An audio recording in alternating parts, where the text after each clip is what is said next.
इनके आर्टिकल्स भी देखते हैं। तो दोस्तों आर्टिकल नंबर 245 से लेकर के आर्टिकल नंबर 254 तक की, ठीक है, ये आपको क्रोनोलॉजिकल ऑर्डर में एकदम याद होने चाहिए, एकदम कंठस्थ होने चाहिए, ठीक है। फिर दोस्तों आपको शेड्यूल तैयार होनी चाहिए, ठीक। आप ये पेपर लेकर के सारी चीज़ें लिख लीजिए मेरे मुंह से जो निकल रहा है। मोस्टली क्वेश्चन, ठीक है, 19 से 20 अगर क्वेश्चन आ रहे हैं तो 10-12 क्वेश्चन इन्हीं टॉपिक में से आएंगे, आप लिख लीजिए। पंचायती राज इंस्टीट्यूशन, ठीक है, मोस्ट इंपॉर्टेंट क्वेश्चन है यहाँ पे। पंचायती राज इंस्टीट्यूशन से एक क्वेश्चन 100% देखने में मिलेगा। मोस्टली यहाँ पे 2 से 3 क्वेश्चन देखने को मिल जाएंगे। राज्यपाल, ये एक टॉपिक तैयार करेंगे, ठीक है। फिर सुप्रीम कोर्ट, हाई कोर्ट, ये एक टॉपिक तैयार करेंगे। फिर उसके बाद आप क्या करेंगे, फंडामेंटल राइट्स, मौलिक अधिकार जिसको बोलते हैं, और DPSP, directive principle of state policy, ठीक है, राज्य के नीति निर्देशक सिद्धांत, ये कहाँ से लिए गए हैं, ठीक है, कौन से भाग में है, आर्टिकल कहाँ से कहाँ तक की है, ठीक है। डीपीएस पे आप अच्छे से पढ़ के जाएंगे। फिर उसके बाद एक चीज़ और आपको पढ़ना है, ठीक है, यहाँ पे फंडामेंटल ड्यूटीज पढ़नी है, ठीक है, कि किस कमेटी के द्वारा इसको ऐड किया गया था, संविधान के कौन से भाग में ऐड है, ठीक है, संविधान के कौन से आर्टिकल में ऐड है, ठीक है, संविधान के भाग। Hello everybody, this is me Altamas Mansoori and you are watching educator Altamas 2.0। So मेरे प्यारे साथियों, आपको नव वर्ष की हार्दिक शुभकामनाएं। Happy new year to all of you. मैं ईश्वर से कामना करता हूं कि यह साल आपके जीवन में बहुत सारी खुशियां लेकर के आएँ, बहुत सारी सक्सेस लेकर के आएँ, और आप जो भी चीज़ चाहते हैं वो आपकी पूरी हो जाए, और आपका सिलेक्शंस हो जाए, सभी लोग सेलेक्ट हो जाएं जो लोग रियल और जेन्युइन और हार्ड वर्क कर रहे हैं, रियल मेहनत कर रहे हैं।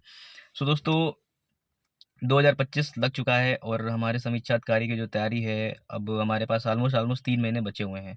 लास्ट मार्च से लेकर के प्रारंभिक अप्रैल तक की, या अप्रैल के फर्स्ट वीक तक की एग्ज़ाम होना स्वाभाविक है। तो दोस्तों, उसको लेकर के हम एक मानक लेकर के चल रहे हैं। हमारे पास 90 डेज़ हैं। दोस्तों, जैसे कि मैंने लास्ट वीडियो में आपको बताया था कि आपको पहले 4 टॉपिक पे ध्यान देना है, ठीक है, और उनमें से मैंने पॉलिटी बताई थी पहला सेक्शन, ठीक है, साइंस बताया था, उसके बाद फिर मैंने बताया था ज्योग्राफी बताना है, फिर एनवायरनमेंट बताना है। अगर आप यहाँ पे देखेंगे कि एनवायरनमेंट और ज्योग्राफी, इन दोनों को अगर मिला के देखेंगे तो ऑलमोस्ट आपको यहाँ पे 35 से 40 क्वेश्चन देखने को मिल जाएगा, दोनों ही टॉपिक में मिला करके बता रहा हूँ मैं, ठीक है। 7 से 8 क्वेश्चन आपको उसके देखने को मिल जाते हैं एनवायरनमेंट के, और 22 से लेकर के 28 या 30 तक की क्वेश्चन आपको देखने को मिल जाते हैं ज्योग्राफी के, ठीक है। उसमें भी आपकी वर्ल्ड ज्योग्राफी और इंडियन ज्योग्राफी मिला करके आता है, ठीक है। तो दोस्तों, इस क्रम में जैसे मैंने आपको बताया था, तो आज मैं कुछ आपको टॉपिक्स बता रहा हूँ, ठीक है। पॉलिटी के आप पहले एक पेन कॉपी निकालिए, ठीक है, और मैं आज होमवर्क टाइप का दे रहा हूँ, ठीक है। कल मुझे जब ये वीडियो डालूंगा, आज मैं जब ये वीडियो डाल दूंगा, तो उसके बाद मुझे एक चैप्टर तैयार मिलने चाहिए आपके, ठीक है, जिस इससे क्वेश्चन आते ही आते हैं, इसमें कोई दो राय नहीं है, ठीक है। तो दोस्तों, पहला टॉपिक आपका यहाँ पे आप फेडरलिज्म से तैयार कर लेंगे, ठीक है, फेडरलिज्म से तैयार कर लेंगे, संघवाद, संघीय व्यवस्था से, ठीक है। दूसरा टॉपिक आप फंडामेंटल राइट्स याद करेंगे। तीसरा टॉपिक आप DPSP, directive principle of state policy, ये तैयार करेंगे। फिर दोस्तों, चौथा टॉपिक आपको प्रेसिडेंट तैयार करना है। क्या तैयार करना है? प्रेसिडेंट तैयार करना है। फिर यहाँ पे पांचवा टॉपिक, ठीक है, पांचवा टॉपिक यहाँ पे आपको सुप्रीम कोर्ट तैयार करना है। क्या तैयार करना है दोस्तों? सुप्रीम कोर्ट तैयार करना है, ठीक है। फिर छठा टॉपिक यहाँ पे क्या तैयार करना है आपको? गवर्नर तैयार करना है, ठीक है। और फिर सातवां टॉपिक आपको तैयार करना है हाई कोर्ट, ठीक है। सुप्रीम कोर्ट, हाई कोर्ट, एक दोनों मिला के पढ़ेंगे। इनमें जब आप मिला के पढ़ेंगे ना, तो इसमें आपको कुछ सिमिलैरिटीज देखने को मिलेंगी, इससे आपको क्लैरिटी आ जाएगी, ठीक है। और एक चीज़ मैं आपको जरूर से जरूर बोल रहा हूँ, इस बार जो यूपी पीसीएस का पेपर दे करके आए हैं प्री, जो 22 दिसंबर को था, ठीक है, उनमें आप देखेंगे कि मोस्टली क्वेश्चन आर्टिकल पे पूछे गए हैं, ठीक है। आर्टिकल की क्रोनोलॉजी पूछ ली है, आर्टिकल मैच कराने के लिए पूछ लिया है, गवर्नर के आर्टिकल्स पूछ लिए हैं, ठीक है। मैं आपको अगले नेक्स्ट वीडियो में पेपर में दिखाऊंगा कि किस किस टाइप के क्वेश्चंस आए हुए हैं, ठीक है। दोस्तों, आर्टिकल बहुत ज़्यादा इंपॉर्टेंट हो गए हैं, ठीक है। पेपर को थोड़ा फैक्चुअल बनाने के लिए उन लोगों ने आर्टिकल को बहुत यूज़ किया है, ठीक है। तो सारे आर्टिकल्स आपको याद होने चाहिए। तो दो टॉपिक एक साथ करके चलिए, ठीक है। जैसे कि आप राष्ट्रपति पढ़ते हैं, ठीक है, तो इसमें गवर्नर मिला के पढ़ लीजिए। राष्ट्रपति गवर्नर मिलाएंगे, ठीक है, तो इसमें भी आपको ऑलमोस्ट सेम मिलेगा। जैसे राष्ट्रपति के पास जो पावर्स हैं, जैसे कि पार्डोनिंग पावर्स है, ठीक है, इसका आर्टिकल कितना है, ठीक है। पार्डोनिंग पावर किसकी? क्षमादान शक्ति जो है राष्ट्रपति की हो गई, ठीक है। अब गवर्नर के पास क्षमादान शक्ति है, तो इसमें जो डिफरेंसेस हैं, ठीक है, कौन सी शक्ति किसके पास नहीं है, ठीक है। जैसे कि मृत्युदंड को माफ कर देने की क्षमता किसके पास है? ये राष्ट्रपति के पास है, गवर्नर के पास ये पावर नहीं है, ठीक है। अब दोस्तों, यहाँ पे इस तरह से पढ़ना है क्वेश्चन आपको, ठीक, तैयार करना है। दूसरी चीज क्या है, जब आप सुप्रीम कोर्ट तैयार करने बैठेंगे तो आपको हाई कोर्ट तैयार कर लेना साथ में। Supreme court, high court, president और गवर्नर, ठीक, राष्ट्रपति और गवर्नर एक साथ पढ़ना है, राज्यपाल, ठीक है, सुप्रीम कोर्ट, हाई कोर्ट एक साथ पढ़ना है आपको, ठीक है। फिर आपको फंडामेंटल राइट्स, मौलिक अधिकार, और DPSP, directive principle of state policy, इन दो को एक साथ पढ़ लीजिए आप, ठीक है। इनके आर्टिकल कौन से भाग में हैं, कहाँ कहाँ से लिए गए हैं, ठीक है, किस कॉन्स्टिट्यूशन से उठाए गए हैं? अमेरिका के कॉन्स्टिट्यूशन से उठाए गए हैं। अब जैसे DPSP, directive principle of state policy, इसको कहाँ से लिया गया है? आयरलैंड से लिया गया है, ठीक। फंडामेंटल राइट्स कहाँ से लिया गया है? सुप्रीम कोर्ट यहाँ कहाँ से लिया गया है, ठीक है। क्षमादान शक्ति, पार्डोनिंग पावर कहाँ से लिया गया है, ठीक है। तो कौन कौन से राइट्स, कौन कौन से पावर्स जो कॉन्स्टिट्यूशन में हमारे मेंशन की गई हैं, ये कहाँ कहाँ से लिया गया है, ठीक है। रिसोर्सेज, ठीक है, सोर्स कहाँ कहाँ से क्या क्या चीज़ें उठाई गई हैं, ठीक है। फेडरल सिस्टम जो संघीय व्यवस्था है, ये किस देश से इंस्पायर्ड है, ठीक है। जैसे अपने यहाँ पे राष्ट्रपति शासन नहीं चलता है, मतलब presidential form of the government नहीं चलता है। यहाँ पे कैसे चलता है? Parliamentary form of the government चलता है, ठीक है। तो parliamentary form of the government कहाँ का है, ठीक है। और presidential form of the government, ठीक है, ये कहाँ का है? अमेरिका के कॉन्सेप्ट को नहीं उठाया गया यहाँ पे कनाडा की चीज़ को उठाई गई है, ठीक है। अध्यादेश जारी करने की पावर कहाँ से ली गई है, ठीक है। राष्ट्रपति शासन लगाने की पावर कहाँ से ली गई है? आपको ये इस टाइप के क्वेश्चंस को तैयार करने हैं, ठीक है। इस टाइप के क्वेश्चन पॉलिटी में पूछे जा रहे हैं। तो पहले मैंने क्या बताया आपको?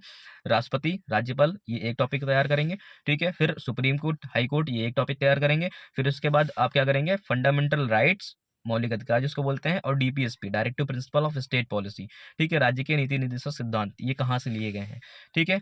कौन से भाग में है, आर्टिकल कहाँ से कहाँ तक की है, ठीक है। डीपीएस पे आप अच्छे से पढ़ के जाएंगे। फिर उसके बाद एक चीज़ और आपको पढ़ना है, ठीक है। यहाँ पे फंडामेंटल ड्यूटीज पढ़नी है, ठीक है, कि किस कमेटी के द्वारा इसको ऐड किया गया था, संविधान के कौन से भाग में ऐड है, ठीक है, संविधान के कौन से आर्टिकल में ऐड है, ठीक है। संविधान के भाग 4A में है, ठीक है, पार्ट 4A में है। आर्टिकल 51 के सब क्लॉज A में इसको मेंशन किया गया है, ठीक है। इसको कौन सी कमेटी के माध्यम से जोड़ा गया था? सरदार स्वर्ण सिंह कमेटी के माध्यम से जोड़ा गया था। कौन से कॉन्स्टिट्यूशन अमेंडमेंट एक्ट के थ्रू इसको जोड़ा गया था? आपको ये भी पढ़ लेना है, ठीक है। तो दोस्तों ये पढ़ लेना है। और एक चीज़ और आपको बता रहा हूँ, ठीक है, पंचायती राज इंस्टीट्यूशन, ठीक है, मोस्ट इंपॉर्टेंट क्वेश्चन है यहाँ पे।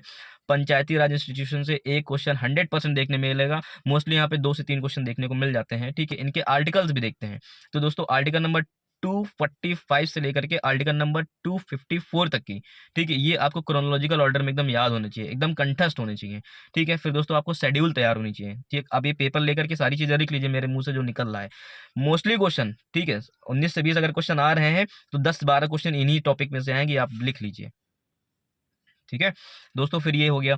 फिर शेड्यूल्स तैयार कर लीजिए, ठीक है, कौन कौन सी शेड्यूल्स हैं, कितने शेड्यूल्स हैं, ठीक है। शेड्यूल नंबर 7 में किस बारे में बात किया गया है? शेड्यूल नंबर 4 और 5, सॉरी, शेड्यूल नंबर 5 और 6 को लेके बड़ा कंफ्यूजन रहता है, ठीक है, कि स्पेशल स्टेटस किसको मिल रखा है, ठीक है। अ, ये चीज़ें हो गई। फिर शेड्यूल नंबर 11 और 12 है, इसको कॉन्स्टिट्यूशन अमेंडमेंट एक्ट के थ्रू जोड़ा गया है।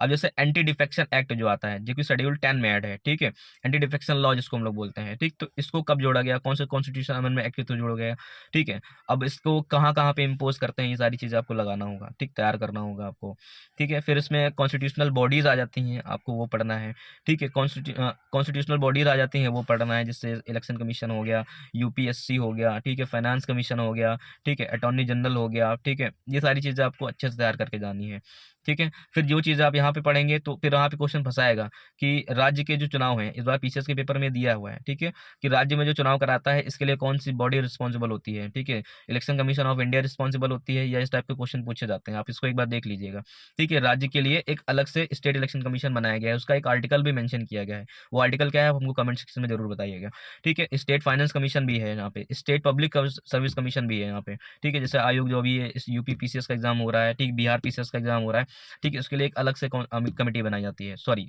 आयोग बनाया गया था, ठीक है। तो दोस्तों आपको ये सारी चीज़ें यहाँ पे देख के जाना है, सारी कॉन्स्टिट्यूशनल बॉडीज देख लेनी है, ठीक है, क्योंकि फाइनेंस कमीशन अपनी रिपोर्ट देती रहती है, ठीक है।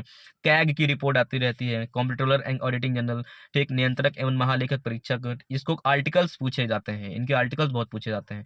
इस बार आर्टिकल मिलान करने के लिए बहुत सारे दे दिया, अटॉर्नी जनरल का आर्टिकल मिलान करने के लिए दिया गया पीसीएस के पेपर में, फाइनेंस कमीशन का भी दे दिया गया यहाँ पे, ठीक है।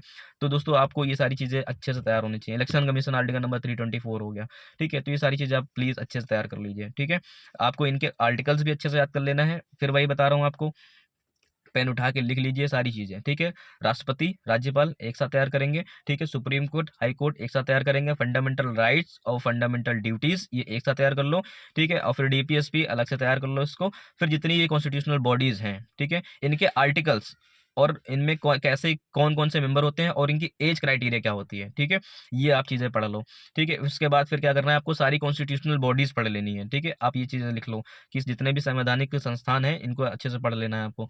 फिर दोस्तों उसके बाद उसके बाद आपको यहाँ पे पार्लियामेंट के फॉर्म में देख लेना है, ठीक है। पार्लियामेंट और इसके जितने भी ये आर्टिकल्स होते हैं, ठीक, जैसे जॉइंट सिटिंग सॉरी बिठाई जाती है, ठीक है। जो बिल आता है उसके ऊपर कौन सी वो होता है, ठीक है। स्पीकर का चुनाव होता है, स्पीकर को हटाने के लेकर के बात होती है, ठीक है। ये सारी चीज़ें आप अच्छे से तैयार करके जाएंगे। तो दोस्तों अगले बार वीडियो जो आएगी उसमें डिटेलिंग से सारी चीज़ें बताएंगे, टॉपिक के अंदर बताएंगे, एम लक्ष्मीकांत से बताएंगे कि आपको इन इन टॉपिक से इन इन चीज़ों को पढ़ लेना है, बाकी इन सब चीज़ों को काट के अलग कर दो, ठीक है। तो दोस्तों आई होप आपको ये पॉलिटी के बारे में जो 17 से 18 या 19 से 20 नंबर आपको मिला दिलाएगा आपके पेपर में, तो दोस्तों इनको अच्छे से तैयार कर लीजिए, ठीक है। जो जो टॉपिक मैंने बताए हैं दोस्तों, इससे बाहर भी एक भी क्वेश्चन नहीं जाएगा, ये मेरा चैलेंज है, आपको कमिट कर रहा हूँ इस चीज़ को लेकर के। तो दोस्तों thank you so much for watching this video. और दोस्तों आप अपनी राय क्या है आप कमेंट सेक्शन में ज़रूर बताएं, है ना। और आप किस चीज़ से हेल्प चाहते हैं और क्या चाहते हैं मुझे कमेंट में लिख करके ज़रूर बताएं। तो thank you so much for watching this video. जल्दी मिलते हैं दोस्तों नेक्स्ट वीडियो में।